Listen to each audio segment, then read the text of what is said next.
Eagle, and we are back with another episode of the Forsyth Mags Podcast. And I think this is like almost episode 200. Is that right, Tim? I will look that It's up. close. But anyway, since episode 1, back in 2020, I have been trying to get this guest to come on. So I'm very excited to have Mr. Adam Andrews, owner of like every single restaurant in Winston-Salem. What's up, Adam? Hey, how's it going? I'm glad you're here. Thanks for having me. So Adam, if you don't know Adam, if you've been living under a rock, he owns Jeffrey Adams on 4th, Young Cardinal, Twisted Pine, Dogwood, Hops and Crops, Trophy Room, and then a new venture is coming to King. Did I leave anything out? That's it. Yep. Yeah. The dude is incredible. I don't know how he has time to sleep. Do you sleep? I do. Yeah. 5 or 6 hours a night. Solid. Yeah. There you go. So, Adam, tell us how you got started in the restaurant business. Kind of just a little brief history about you. Okay. I think I was 15. I was washing dishes at Town and Country Restaurant in King. And That's where you're from. well, Rural Hall. I Okay. did go to Stokes County schools. Okay. But I'd always look up the line and I see the guys cooking, and I would, that was just another side of action that, washing dishes was cool, but just to seeing the action on the line and the guy shouting and that just really did something to me. So Yeah. I'd ask John Velasquez, and I'd say, "Hey man, can I cook? Can I cook? Can I cook?" Finally, he let me up there, and I just fell in love with it. How old were you when you started cooking? Either I was 15 and a half or 16. Wow. Yeah. Awesome. So, yeah, dude, it's almost 28 years, almost 29 years, which is crazy. Oh my gosh. That Yeah. is crazy.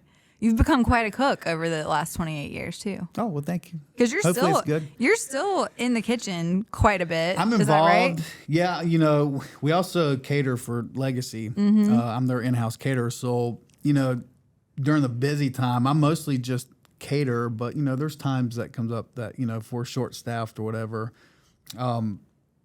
Valentine's Day at Jeffrey Adams, to be honest, I had enough staff, but I wanted to grill because I wanted some action. I needed some sweat.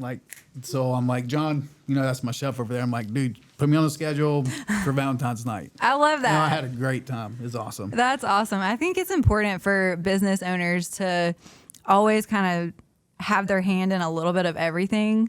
I think it would be bad if you never went back to the kitchen. No, you need to be in there for Yeah. several reasons. You need to be in your business, and I try to do that. But, and try to set an example also.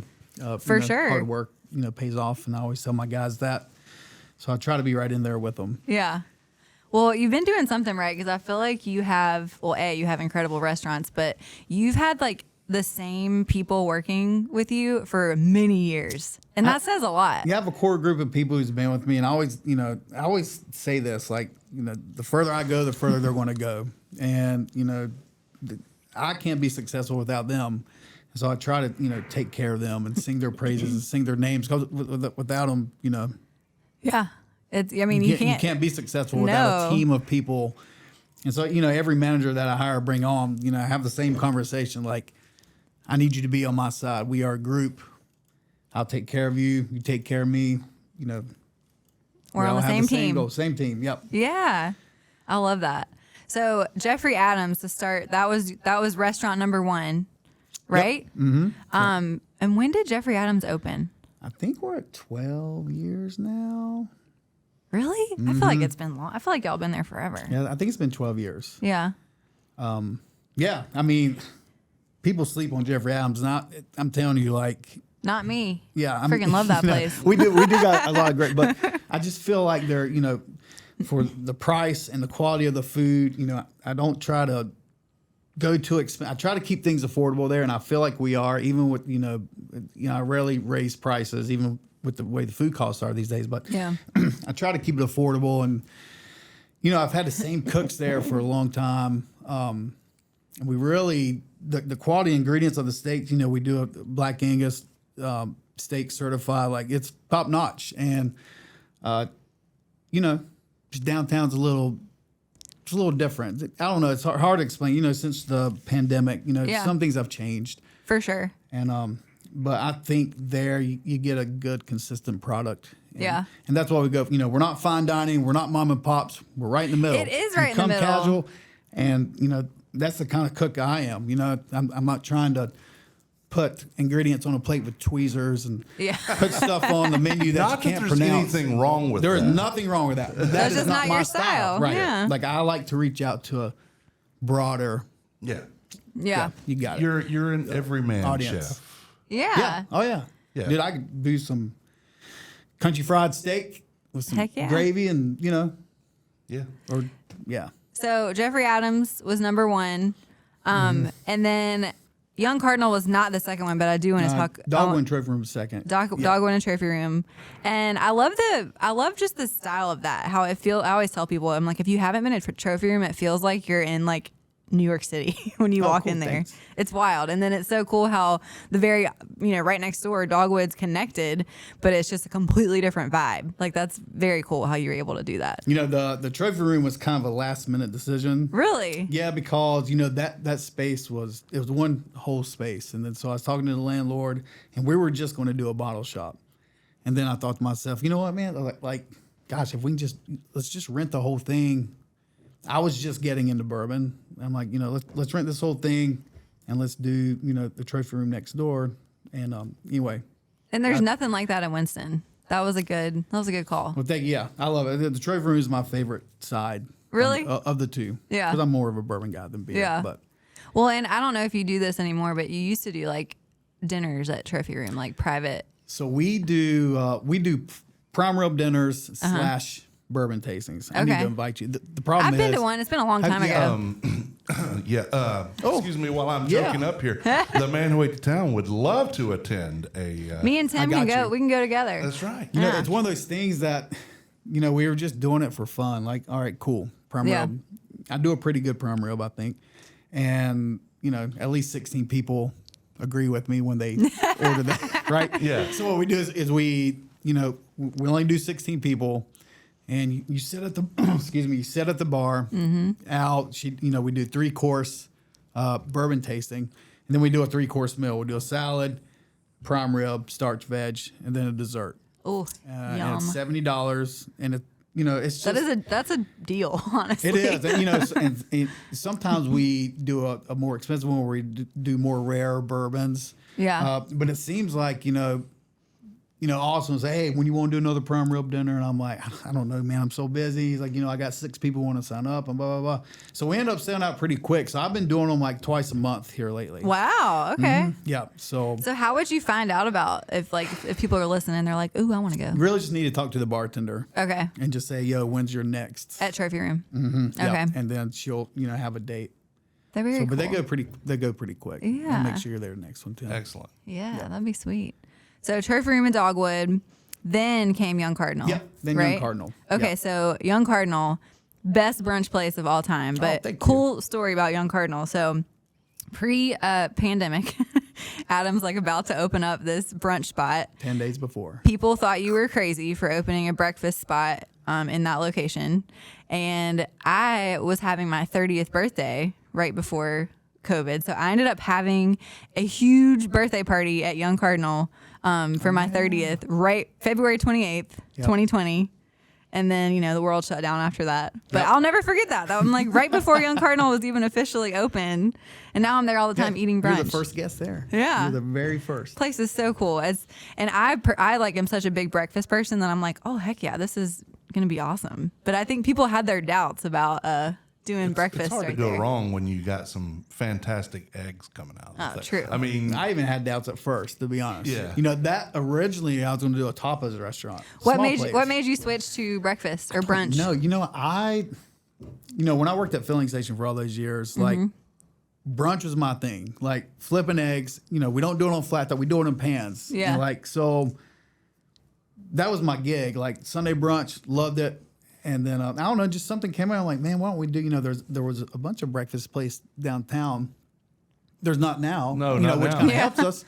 But I just decided, hey, let's do a lower, cheaper style breakfast, very affordable, and let's stay open like Waffle House. And originally, I'm like, all right, let's do like kind of a Waffle House deal. Yeah.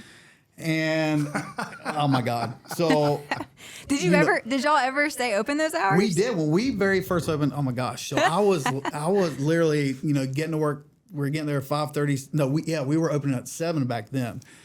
And then we ended up switching it to 8, but get there at 5:30, get things rolling, get through lunch.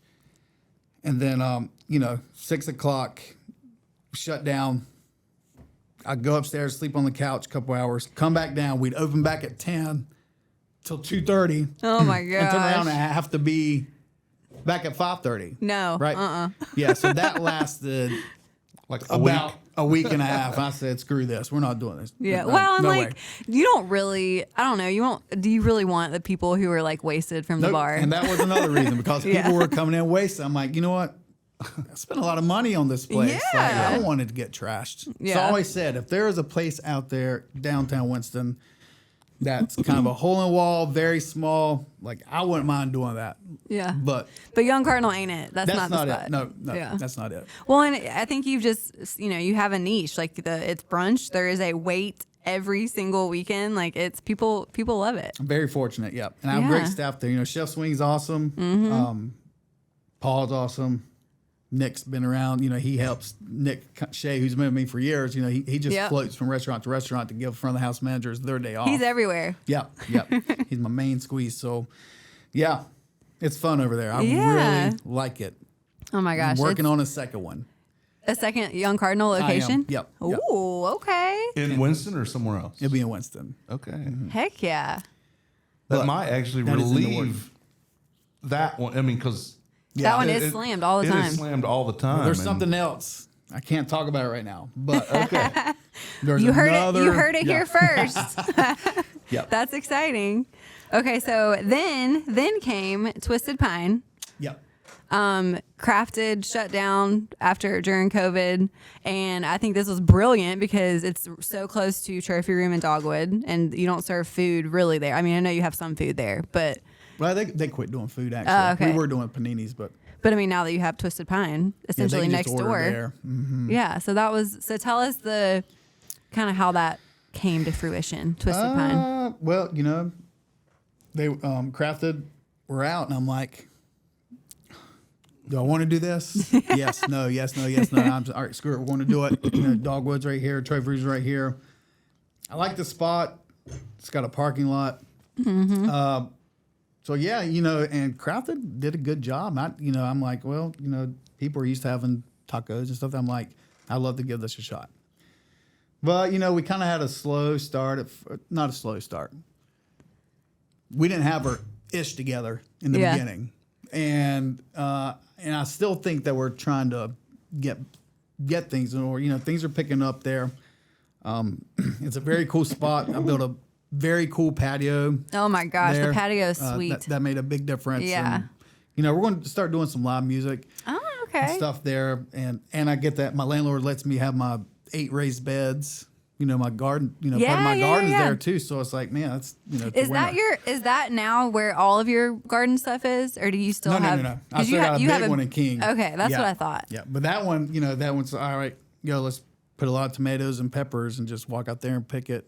Put a fence around it, and nobody's messed with it. It's been great. That's awesome. Yeah. So the garden beds by Twisted Pine are typically for your peppers and your tomatoes and mostly just for, but that's not all. I got another 300 plants and King, tomatoes, but we put some out there just for Twisted Pine. That's so cool. Mm-hmm. That's so cool to be like, these tomatoes literally were grown right here. Herbs and things, you have those out there? Mm-hmm. Yep. But it's such a big difference. Rosemary grows really well downtown. It's like all the streets. There's a rosemary right on the street. That's funny. Yeah, but like I said, we just passed our 1 year, so we're going to have the celebration this coming Saturday.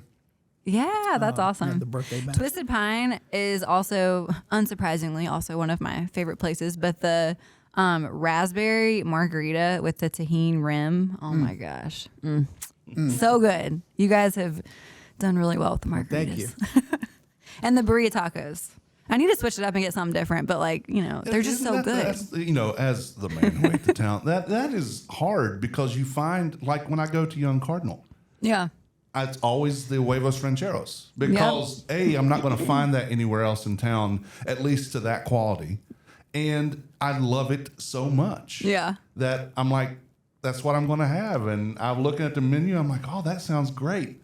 I will take the huevos rancheros. Tell me about the specials. But I'm still going to do my OG. I want to put the servers through their, because they want to tell me their specials. So go ahead. Huevos rancheros with extra pintos. Well, and the young Cardinal specials are always just like so crazy. I love it. Like they're just swing. He gets very creative. Yeah, it's so cool. Very creative. So I literally like to hear them say it just for that reason, so I can be like, wow, what did they come up with? Yeah. It's impressive. So this is probably going to be an impossible question to answer, but what comes to mind first as your like favorite dish from all your restaurants? Ooh, Jeffrey Adams. Beef risotto. Oof, yeah. Young Cardinal. Gosh. Huevos rancheros. Yeah, the huevos rancheros are good, but I'm a basic like give me 2 eggs scrambled, some bacon, sausage gravy on a biscuit, and hash browns. I'm boring too. I got it. Yeah. The Young Cardinal breakfast. I love the fact the build your hash browns. And I like to build avocado toast. Like we do a special avocado toast every day, but I just like when I eat there, I just throw whatever I want on it. Twisted Pine, I'm going to go with the fried chicken sandwich or the birria tacos. And that's it, right? Yeah. Those 3? Yep. Yeah. You can go with the bourbon at Trophy Room. My go-to is Woodford Double Oaked. That's my go-to when I have that. I've heard one of my friends says that Trophy Room makes the best old-fashioned that he's ever had in his life. I wonder if he gets it smoked. He does. The smoked one, yeah. His name's Rashawn. I don't know if you've met him before, but he even like you guys inspired him. He bought his own little at-home kit. And Smoker thing. He smokes stuff at home, but he's like, it's always better at Trophy Room. It's always better when somebody else does it. Well, it is. That's true, but it's always things like that. No matter how many drinks that I've made at home, and I follow recipes and all that stuff. Whenever I make it, it never tastes like I'm in a bar or a restaurant. And I'm like, what is going on? And I know I have the same ingredients because I watched them, and I know enough bartenders are like, here's what it is. Okay. And here's how you do it, and show me. And I go home, and it's... Well, it's just like when you make a sandwich at home, it don't taste nearly as good if somebody else made the sandwich for you. Yeah, we don't want to taste the fruits of our own labor. We want someone else's labor to fruit us. So I know you have another exciting venture in King. Yep. Tell me more. I've heard a little bit about it. If you're familiar with the old part of King, it used to be the Terry's Furniture Store. It's there in the corner. It's got a cool shape to it.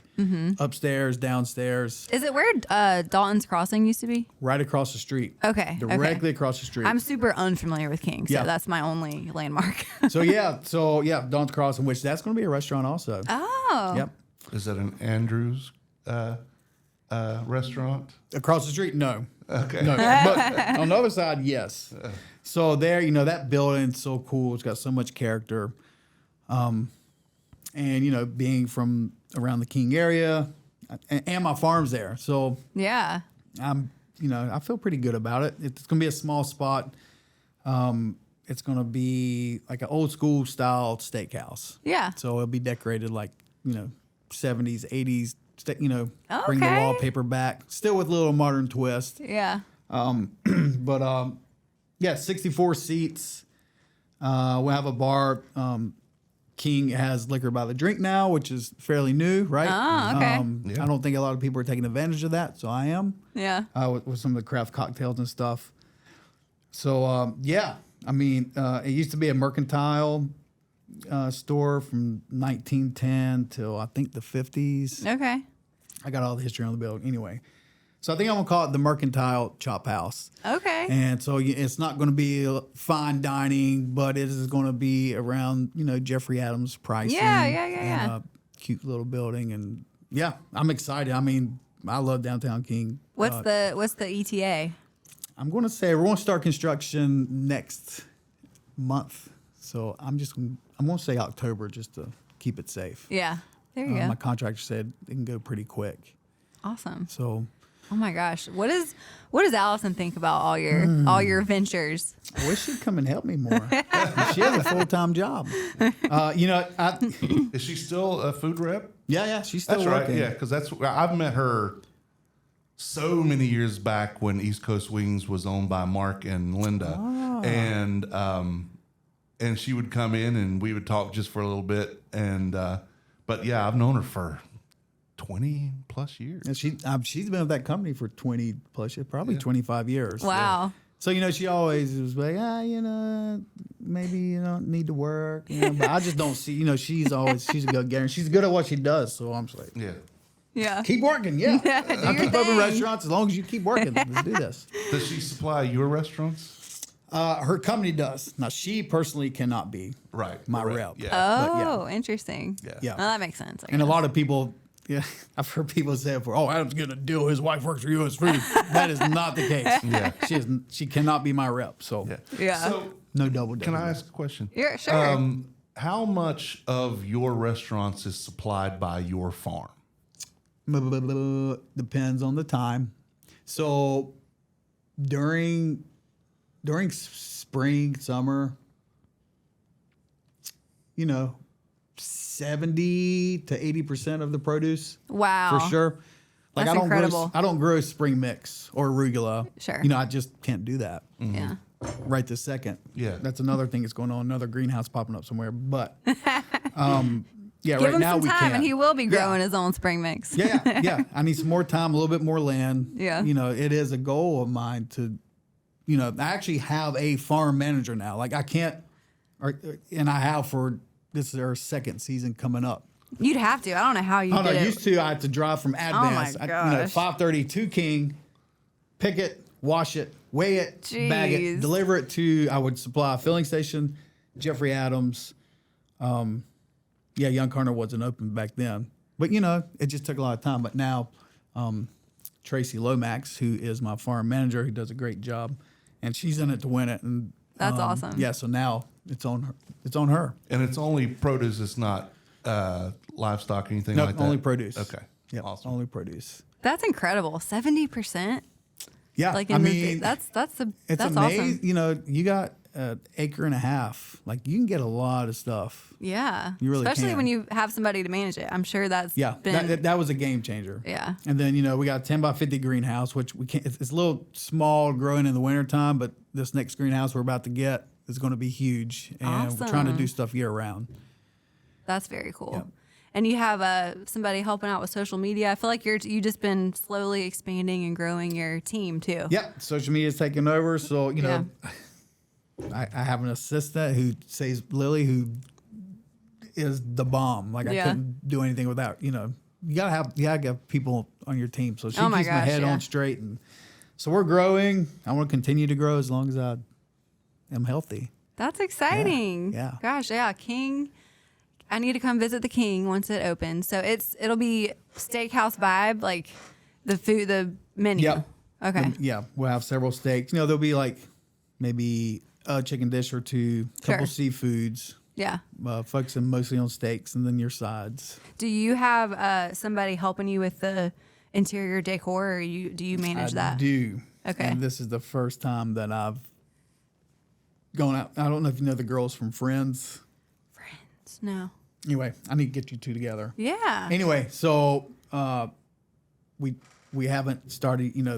They see the vision I have, and I've sent them. So they're going to create 50 a mood board for you. And I'm very excited because that stuff gets stressful. Like, oh, I'm sure. When you're in the right and you're like, man, how do I need to decorate a place? What do I need to do? And it's very important. Like that's people's first impression when they walk in before they get a chance to taste your food. Yep. And so as much as you might want to get eclectic, you can't because it might turn some people off from the food aspect. Yep, and absolutely. People eat with their eyes. Yep. That is true. And that's not just the food, it's the whole experience. Yes. Yeah.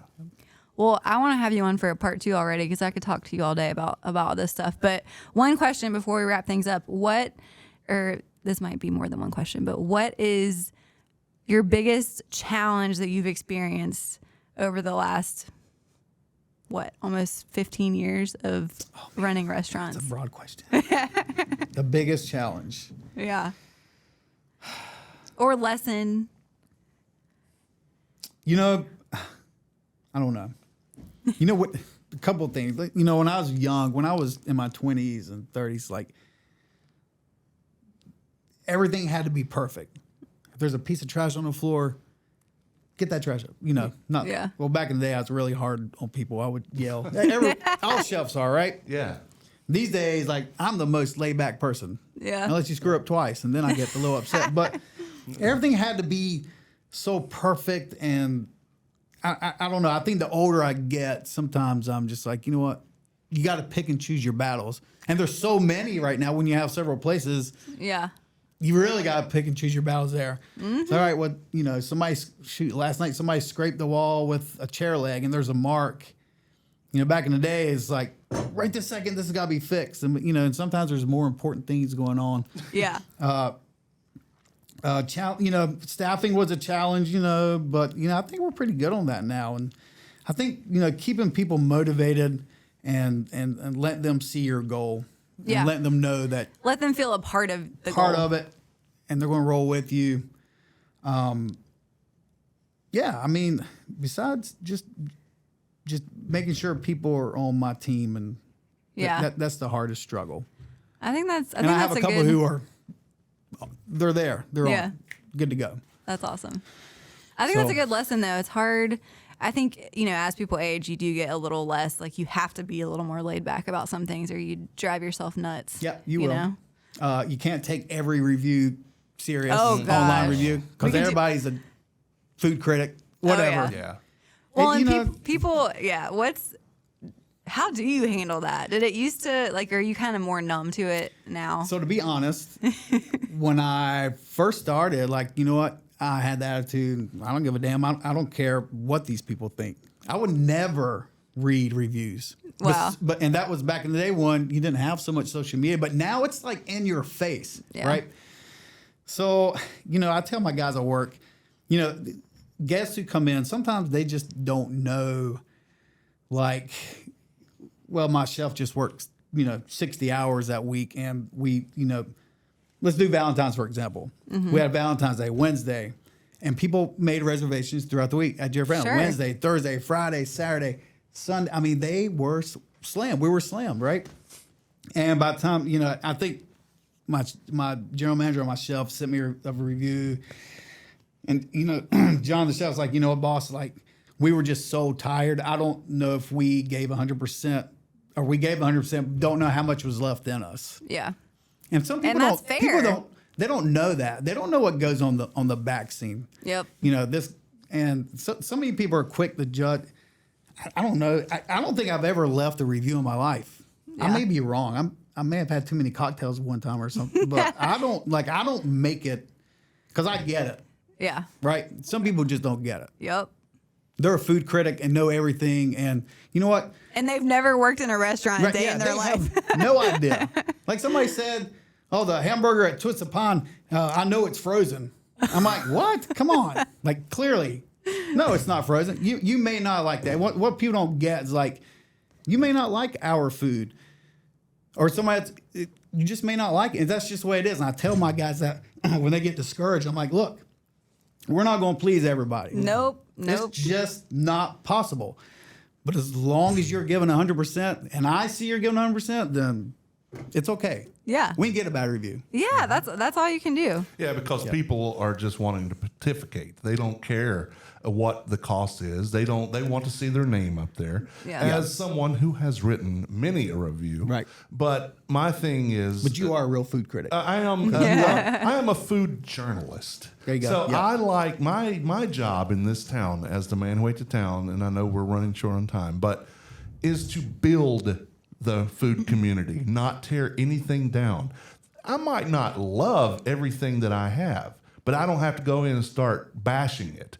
I will tell you, I will say, Adam, I just didn't really care for that. But if I'm writing a review on that, I'm not kissing anybody's butt. I'm just saying I would have rather have had it this way, but the person I was with actually loved this. So that's okay. And I will give it another shot, because it may have just been mine was not what I expected. Right. And but I will always go, and that's why you and other restaurateurs in town know that the man with the town is there for them. Right. I'm not there to just put my name on stuff. I'm there to build up the restaurants in my town that I love to eat. And I will always find a positive. And if there is anything negative, that will be behind the scenes. And then I will explain why it might not have been what I would have preferred, but why you might do it. And every time I write a review, this is my opinion. This is my experience. I want you to go and try this for yourself. Because Brooke and I might taste the exact, we might cut a tomato in half. And I taste one side and she tastes the other. Our taste buds are different. Totally different. And the experience would be different. So everyone needs to try it. And you need to actually consider what's going on in the restaurant. You need to consider the people who are making your food. What has happened with them today? You know, maybe somebody's mom's on their deathbed, but they came in today because you were shorthanded. And again, that's not an excuse, but it's a reason. And you have to take We're things, human. and We're not robots. That's right. No one in that restaurant is a robot. Everyone has feelings. Everyone has emotions. Everyone has a life. And we should work to live, not live to work. Right. And you have to take all those things into consideration. And when you are bashing a restaurant, you are literally taking cents, dollars away from that restaurant, because your friends who believe everything that you say, even if you may not know your butt from a hole in the ground, they're going to believe what you say, and they're not going to go because, oh, that place is awful because Joe Schmo said so. Yeah. You know, that's not the way it goes. Always experience it yourself and have your own opinion, but don't broadcast it in a negative light because you don't understand the effect that it really does have. Whether it has it on the people in the restaurant or not, it does affect it in a way. Oh, absolutely. So be kind to your restaurateurs or you won't have them. Yeah. And then you'll complain, we don't have any restaurants. It's because you're an a-hole. Right. Yeah. Well, I think this is your sign, if you're listening, to make a point to leave a good review. I think people are so quick to leave bad reviews, but like leave a good review. Or if you have a problem, ask for a manager. Yeah. You know, that's the biggest thing. Don't that be a people keyboard warrior. They will not ask for a manager. Right. Yeah. Tell them your mashed potatoes are too cold for you. Yeah. Cool. Let them do their job. They don't want to do it in person, but they're confident enough to Funniest review write it I online. saw 2 days ago. Real quick, I know we're running out of time, but I could not believe this. One of my guys pointed it out to me. It's a Google review. The dude said, don't quote me, not the exact words, but in this. Heard a guy in the parking deck say Jeffrey Adams' restaurant was no good. They need to step things up. Oh my God. Okay. Didn't eat there. Never walked in the door. Was walking through the parking deck. And left you a bad review? Real? Oh my Is gosh. this a real review? Like, did this guy just give us a 1-star because somebody in the parking deck said they thought Jeffrey Adams was no good? I'm like, oh gosh. That's the same people who will write a 1-star review at a resort because it rained. Right. Like that was anybody's control. Yeah. Oh my absolutely. gosh, that's hilarious. Anyway, Well, that kind of stuff's getting on my nerves. yeah, I mean, as it should. It's Well, crazy. You always have me.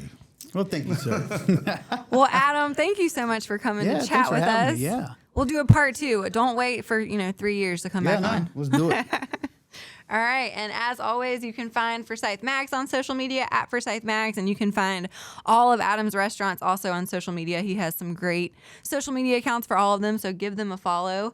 I'm not even going to list them all, but Amy can list them in the show notes. You can go to Andrew's Restaurants, WS.com. And you can find all the restaurants. You can get everything from that one site. Yep. Awesome. Well, that's easy enough. We can do that. Mm-hmm. And that is a wrap for today. The views and opinions stated on this podcast are solely those of the contributors and not necessarily those of our distributors or hosting companies. This podcast is copyrighted and cannot be reproduced without expressed written consent of Forsyth Magazines Incorporated. Ooh, that's a mouthful.